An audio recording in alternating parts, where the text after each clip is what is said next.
Улаанбаатар хотод энэ оны 5 сараас түүхийн нүүрс хэрэглэхийг хориглосон тогтоол хэрэгжиж эхэлнэ. Тиймээс нийслэлчид 5-7 коксжуулсан нүүрсийг шахмал түлш болгон хэрэглэх бэлтгэл ажил явагдаж байгаа билээ. Уг үйлдвэр нь жилд 500 мянган тонн шахмал түлш үйлдвэрлэх хүчин чадалтай. Гэтэл Улаанбаатар хотын айл өрх аж ахуй нэгж байгууллагуудын хэрэгцээ дээр хэмжээнээс илүү байгаа тул орон нутагт шахмал түлш нийлүүлэх боломжгүй гинэ.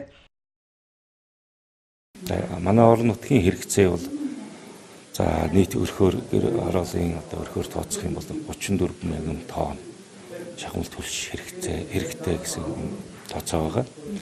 За тэгэхээр энэ 34 мянган тонн шахмал түлшийг бид орон нутагтаа үйлдвэрлэх боломжийг л хайж байна. За 5 толгой уурхаагаас бол нунтаг нүүрсийг бол галт хэрэгээр тээвэрлээд бол авчрах боломжтой талаар бол 5 толгой компанитай бол ярилцсан байгаа. За одоо гол нь манай орон нутагт шахмал түлшийг яаж үйлдвэрлэх вэ гэдэг асуудал судлагдж байна.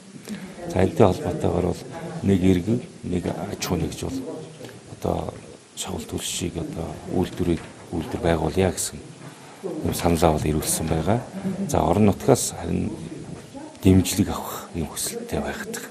Тэгэхээр орон нутгаас бид тухайн үйлдвэрүүдийг байгуулахад ямар дэмжлэг тусалцаа үзүүлэх вэ? Боломжтой байна гэдэг талаа судалж байна.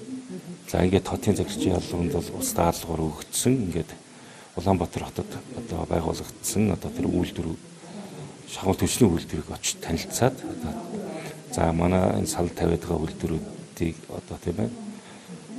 гүйцэтгээрийн судлаад тодорхой санал танилцуулаа гэдэг юм даалгавар өгсөн байна.